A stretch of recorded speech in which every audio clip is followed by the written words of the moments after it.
High বন্ধুরা, welcome back to Debasar academy YouTube channel. বন্ধুরা, আজকের আমাদের সব থেকে মোস্ট ইম্পর্টেন্ট একটা টপিক হচ্ছে, যার নাম হচ্ছে কেস। অর্থাৎ আমাদের সবার আশ্চর্য লাগছে যে এটা আবার কী কেস, নারী নির্যাতন কেস নাকি? কিন্তু প্রত্যেকটা কম্পিটিটিভ এক্সামে কেস চ্যাপ্টারের উপরে কিন্তু বিভিন্ন বিভিন্ন রকম কোশ্চেন আসে। আমরা সেই কেস সম্বন্ধে বন্ধুরা সবার প্রথমে বলি যে কেস মানে হচ্ছে বাংলাতে যেটা বলা হয় কারক। অর্থাৎ আমরা যেমন বাংলাতে পড়েছি কারক হচ্ছে 6 প্রকার, যেমন কর্তৃকারক, কর্মকারক, করণকারক, নিমিত্তকারক, অপাদানকারক, অধিকরণকারক। আবার দুটো পদ আছে, যেমন সম্বন্ধ পদ আর সম্বোধন পদ। ইংরেজিতে ঠিক সেই কারকের মতো কারকের ইংলিশ ওয়ার্ড হচ্ছে কেস। তো কেস সম্বন্ধে আমরা আজকে পুরো ডিটেলসে জানবো। কেস কত প্রকার আছে, কেসের ডেফিনিশন, প্রত্যেকটা কেসের এক্সাম্পল সহ পুরো ডিটেলস জানবো আমরা আজকের এই ভিডিওতে। তো সবার প্রথমে বলবো বন্ধুরা, যদি তুমি আমাদের চ্যানেলের প্রথম হয়ে থাকো তাহলে আমাদের চ্যানেলটিকে সাবস্ক্রাইব করে নাও ভবিষ্যতে আরো সুন্দর সুন্দর ভিডিও পাওয়ার জন্য। তো বন্ধুরা, আমরা প্রথমে যেটা জানবো সেটা হচ্ছে যে কেসকে মূলতভাবে 5টা ভাগে ভাগ করা হচ্ছে। অর্থাৎ আমরা যেমন বাংলায় শুনেছি কারক যেমন 6টা প্রকারে ভাগ করা হচ্ছে: কর্তৃকারক, কর্মকারক, করণকারক, নিমিত্তকারক, অপাদানকারক, অধিকরণকারক। ইংলিশে কিন্তু কেস অর্থাৎ কারককে আমরা 5টা ভাগে ভাগ করব ইন ইংলিশ। সেটা কি কি না, নমিনেটিভ কেস, নম্বর 2 হচ্ছে অবজেক্টিভ কেস, নম্বর 3 হচ্ছে ডেটিভ কেস, নম্বর 4 পসেসিভ কেস, আর নম্বর 5 ভোকেটিভ কেস। এই 5টা কেসের উপরে কিন্তু এভরি এক্সামে কিন্তু কোশ্চেন আসবেই আসবে। মন দিয়ে শুনবে। কি কি না, there are 5 types of cases. কি কি না, nominative case, objective case, dative case, possessive case আর ভোকেটিভ কেস। এখন আমাদের প্রশ্ন হচ্ছে যে নমিনেটিভ কেস কাকে বলে, এক্সাম্পল কি? অবজেক্টিভ কেস কাকে বলে, এক্সাম্পল কি? ডেটিভ কেস কাকে বলে, এক্সাম্পল কি? পসেসিভ কেস কাকে বলে, এক্সাম্পল কি? আর ভোকেটিভ কেস কাকে বলে, এক্সাম্পল কি? সব থেকে বড় কথা হচ্ছে এদের মানেগুলো কি। নমিনেটিভ মানে কি, অবজেক্টিভ মানে কি, ডেটিভ মানে কি, পসেসিভ মানে কি, ভোকেটিভ মানে কি? তো বন্ধুরা, সবার প্রথমে শুরু করব নমিনেটিভ কেস। বন্ধুরা মন দিয়ে শুনবেন। আমাদের ফার্স্ট কি আছে, নমিনেটিভ কেস। নমিনেটিভ কেস কথার অর্থ হচ্ছে বাংলায় যাকে আমরা বলি কর্তৃকারক। সবসময় বন্ধুরা মনে রাখবেন, নিজের মাতৃভাষাতে যে ব্যাকরণটা আছে, অর্থাৎ আমাদের মাতৃভাষা বাংলাতে যে বাংলা ব্যাকরণটা আছে সেইটা যদি আমরা ভালো করে না শিখি, ভালো করে না পড়ি, তাহলে কিন্তু ইংলিশের ব্যাকরণটা শেখা খুব মুশকিল হয়ে যাবে। আমি সবাইকে বলবো, বেশিরভাগ স্টুডেন্টসরা কিন্তু নিজের মাতৃভাষার ব্যাকরণটাকে অ্যাভয়েড করে যায়। যারা কি ইংরেজি ব্যাকরণটা তাড়াতাড়ি শিখবো, তাড়াতাড়ি একটু ইংরেজিতে কথা বলবো, ব্যাস হিরো। কিন্তু কোনো কিছু জিনিসের শর্টকাট পদ্ধতি হয় না, এটা সবসময় মনে রাখবে। তো বন্ধুরা, আমাদের বাংলাতে যেমন আছে কর্তৃকারকের ইংলিশ ওয়ার্ড হচ্ছে নমিনেটিভ কেস। তো আমরা বাংলাতে পড়েছিলাম যে নমিনেটিভ অর্থাৎ কর্তৃকারক কাকে বলে। অর্থাৎ কর্তৃকারক কাকে বলে না, কোনো সেন্টেন্সে, কোনো বাক্যে যে কর্তা রূপে কাজ করে। মন দিয়ে বোঝো জিনিসটা। কোনো একটা সেন্টেন্সে, কোনো একটা বাক্যে যে কর্তা হিসাবে কাজ করে, অর্থাৎ কে কাজটা করেছে, কে, হু দিয়ে প্রশ্ন করলে যে উত্তরটা মেলে সে হচ্ছে কর্তা। তাহলে যে কর্তা হিসাবে কাজ করে তাকে বলা হয় কর্তৃকারক। এবার এক্সাম্পলটা দেখো, ধরো আছে আই রোট এ লেটার, আমি একটা চিঠি লিখেছিলাম। তাহলে এই বাক্যে কর্তা কে, অর্থাৎ কে চিঠি লিখেছিল, আমি প্রশ্ন করছি কে কে চিঠি লিখেছিল না আমি। তাহলে এই যে আই শব্দটাকে আমরা বলতে পারি যে নমিনেটিভ কেস অর্থাৎ কর্তৃকারক। হ্যাঁ কি না, মন দিয়ে বোঝো।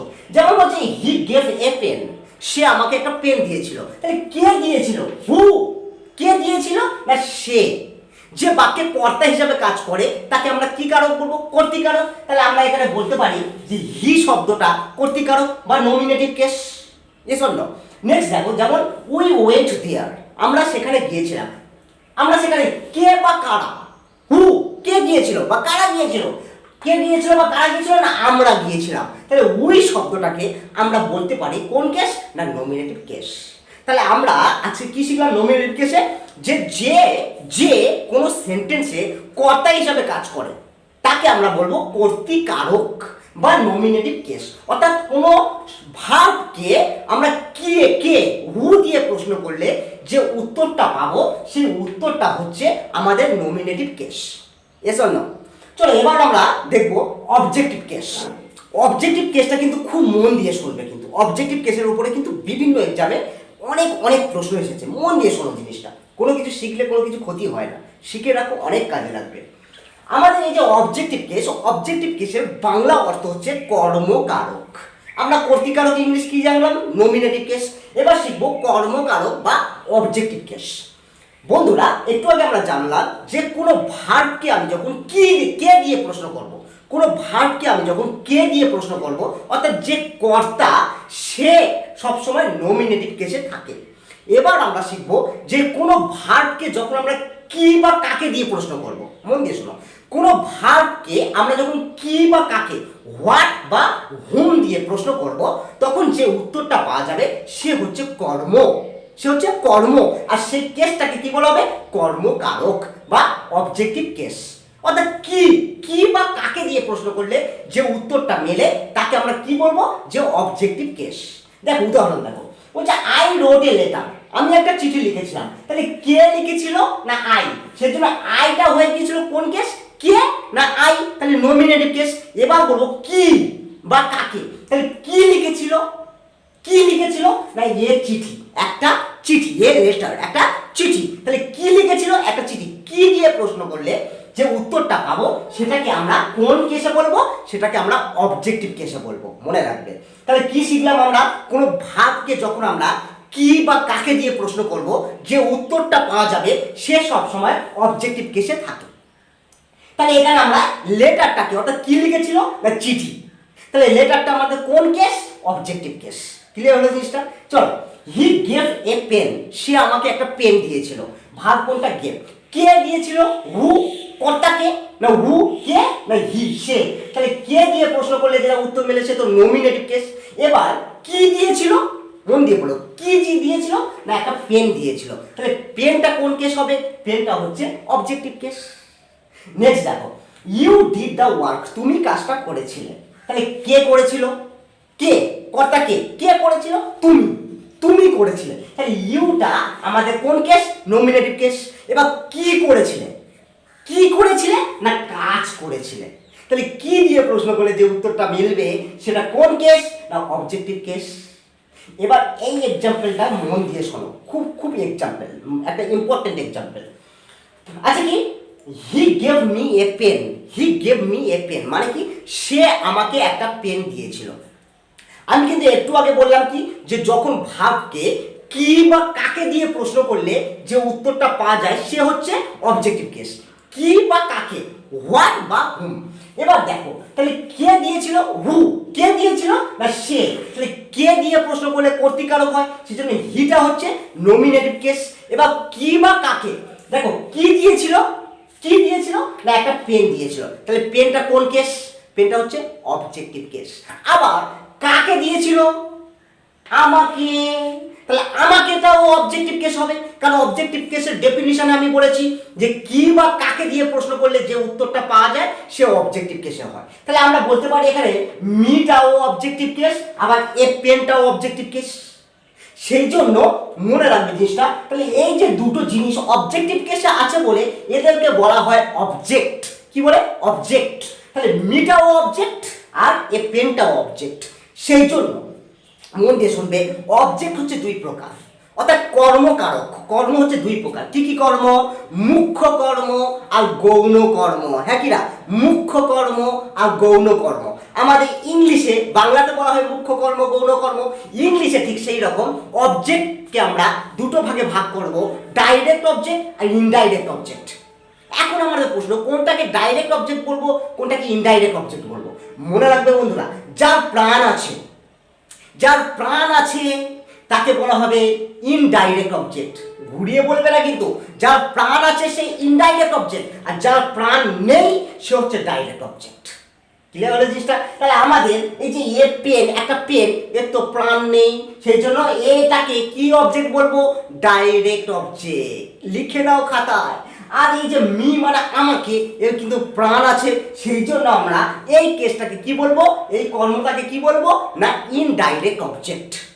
তাহলে অবজেক্টকে যেহেতু দুটো ভাগে ভাগ করা হচ্ছে, সেই জন্য আমরা এই যে অবজেক্টিভ কেসকেও দুটো ভাগে ভাগ করব। কি কি? না অ্যাকুসেটিভ কেস আর ডেটিভ কেস।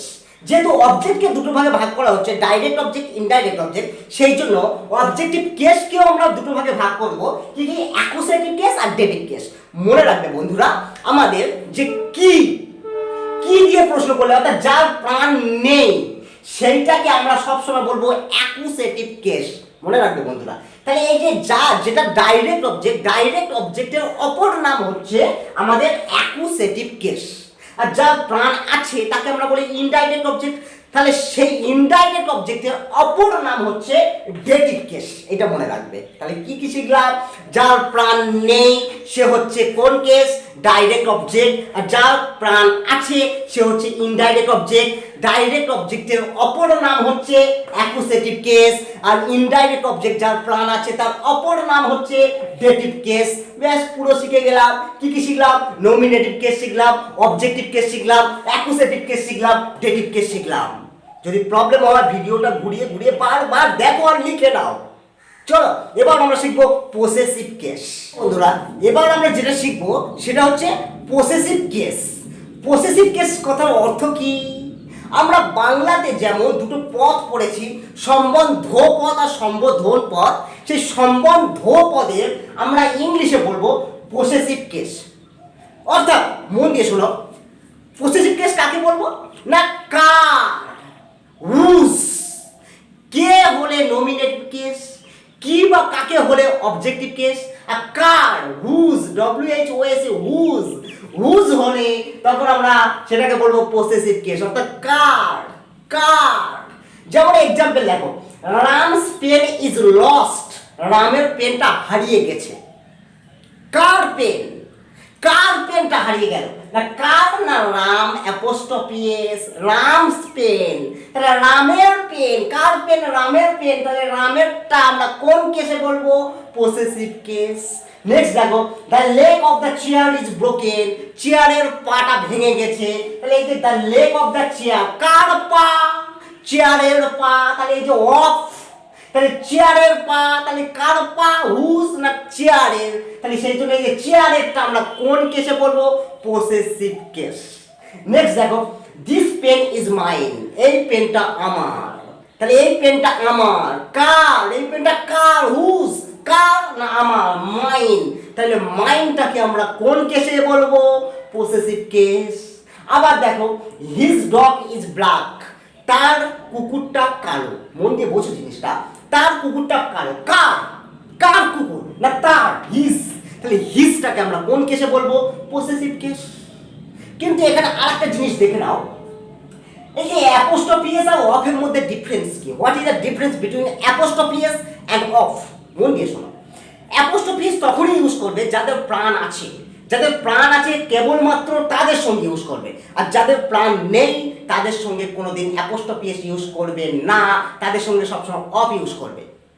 অ্যাপোস্ট্রফির আরও অনেকগুলো রুলস আছে, আমি নেক্সট ক্লাসে রুলস অফ অ্যাপোস্ট্রফির উপরে একটা ভিডিও আপলোড করব, সবাই দেখে নিও। তো এখন তাহলে কি শিখলাম? যে যাদের প্রাণ আছে তাদের সঙ্গে আমরা অ্যাপোস্ট্রফি এস যুক্ত করবো, আর যাদের প্রাণ নেই তাদের সঙ্গে আমরা অ্যাপোস্ট্রফি এস নয় অফ যুক্ত করবো। যেমন এক্সাম্পল শোনো, ধরো বলছি যে শ্যামের পা ভেঙে গেছে। শ্যামের পা ভেঙে গেছে, তাহলে শ্যামের জীবন আছে না নেই? শ্যামের জীবন আছে। তাহলে সেই জন্য আমরা স্যাম অ্যাপোস্ট্রফি এস দেবো। কিন্তু ধরো বলছি চেয়ারের পা ভেঙে গেছে, তাহলে চেয়ারের কি জীবন আছে? যেহেতু চেয়ারের জীবন নেই আমরা অ্যাপোস্ট্রফি এস ইউজ করতে পারবো না, তার পরিবর্তে আমরা কি ইউজ করবো? অফ মানে এর, অ্যাপোস্ট্রফি এস মানে ও এর। সেই জন্য চেয়ারের পা ভেঙে গেছে, ইংলিশ কি হবে? চেয়ারের পা। চেয়ারের পা ইংলিশ কি? The leg of the chair. জীবনে কিন্তু করবে না the chair apostrophe S leg, তাহলে কিন্তু পুরো গ্যাঁচ। মনে রাখবে, কেন হবে না? কারণ অ্যাপোস্ট্রফি এস তার সঙ্গে যুক্ত হয় যার জীবন আছে। চেয়ারের যেহেতু জীবন নেই আমরা কি করবো? The leg of the chair is broken, ভেঙে গেছে। ক্লিয়ার হলো জিনিসটা? এবার ওটা ছাড়াও এবার যেটা শিখবো, দেখো এখানে হিজ মানে তার, এটা আমরা জানি যে পসেসিভ কেসে আছে। এখানে রামস এও পসেসিভ কেসে আছে। এখানে মাইন এও পসেসিভ কেসে আছে। এবার একটা জিনিস মনে রাখবে, পসেসিভ কেসকে দুটো ভাগে ভাগ করা হয়। কি কি? নম্বর 1 হচ্ছে পসেসিভ প্রোনাউন, নম্বর 2 হচ্ছে পসেসিভ অ্যাডজেক্টিভ। পসেসিভ প্রোনাউন আর পসেসিভ অ্যাডজেক্টিভ।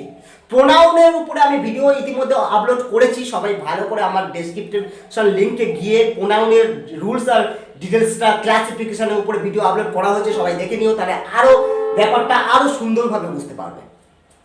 যাই হোক, একটু বলে দিচ্ছি না, পসেসিভকে দুটো ভাগে ভাগ করা হচ্ছে, পসেসিভ প্রোনাউন আর পসেসিভ অ্যাডজেক্টিভ। কখন পসেসিভ প্রোনাউন হবে, কখন পসেসিভ অ্যাডজেক্টিভ হবে। পসেসিভ প্রোনাউন কোনগুলো, যেমন আইটা হচ্ছে নমিনেটিভ কেস, তাহলে এর পসেসিভ প্রোনাউন কি হবে, মাইন। আই মানে আমি, কার, আমার, মাইন। হি মানে সে, কার, তার, হিজ। শি মানে সে, কার, তার, হার্স। হার্সটা হচ্ছে পসেসিভ প্রোনাউন। উই মানে আমরা, আওয়ার্স, আমাদের। আওয়ার্সটা হচ্ছে পসেসিভ প্রোনাউন। দে মানে তারা, দেয়ার্স, সেটা হচ্ছে পসেসিভ প্রোনাউন। কিন্তু কখন পসেসিভ অ্যাডজেক্টিভ হবে, মন দিয়ে শোনো। অ্যাডজেক্টিভ কাকে বলে, আমরা অ্যাডজেক্টিভের উপরে ভিডিও আপলোড করেছি। অ্যাডজেক্টিভ কাকে বলে না, যখন কোনো শব্দ কোনো নাউনকে কোয়ালিফাই করবে বা মডিফাই করবে, যখন কোনো শব্দ কোনো নাউনকে কোয়ালিফাই করবে বা মডিফাই করবে, তখন তাকে বলা হবে অ্যাডজেক্টিভ। তাহলে এখানে দেখো, হিজ ডগ, তার কুকুর, ইজ ব্ল্যাক, কালো। তাহলে তার কুকুর, কার কুকুর, তার কুকুর। তাহলে এই যে তার শব্দটা কাকে মডিফাই করছে, কুকুরটাকে। তার কুকুর, তার কুকুর, তার শব্দটা কাকে মডিফাই করছে, কুকুরটাকে, ডগকে। তাহলে সেই জন্য যেহেতু একে মডিফাই করছে, তাহলে আমরা বলতে পারি এটা মানে অ্যাডজেক্টিভ। সেই জন্য এটা কোন অ্যাডজেক্টিভ না, পসেসিভ অ্যাডজেক্টিভ। আমরা জানি এটা তো পসেসিভ কেস, কার না তার, হিজ। এবার সেই পসেসিভ কেসকে আবার দুটো ভাগে ভাগ করা হচ্ছে, পসেসিভ প্রোনাউন আর পসেসিভ অ্যাডজেক্টিভ। তার ভেতরে এটা কোনটা করবে, হিজটা হচ্ছে পসেসিভ অ্যাডজেক্টিভ। যেমন আরো একটা এক্সাম্পল শোনো, আমরা জানি মাই মানে আমার, মাইন মানেও আমার। দিস পেন ইজ মাইন, এই পেনটা আমার। তাহলে মাইনটা কিন্তু পসেসিভ প্রোনাউন। কিন্তু দিস ইজ মাই পেন, এটা আমার পেন।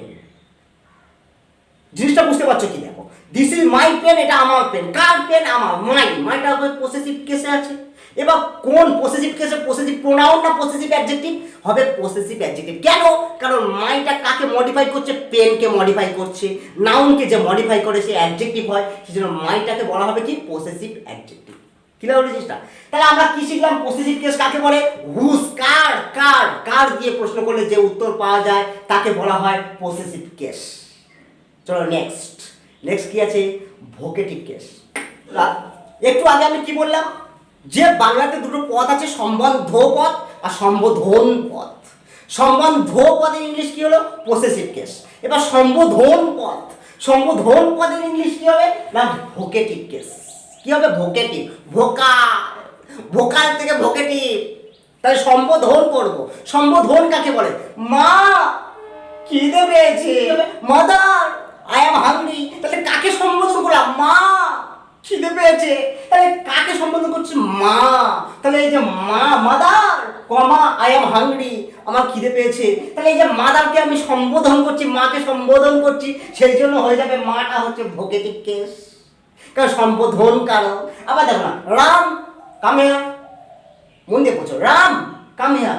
রাম কামস হিয়ার মানে রাম এখানে আসে, রাম কমা কাম হিয়ার এখানে আসো। তার মানে কাকে সম্বোধন করছি, রামকে সম্বোধন করছি, সেই জন্য রামটা এখানে কোন কেস, ভোকেটিভ কেস।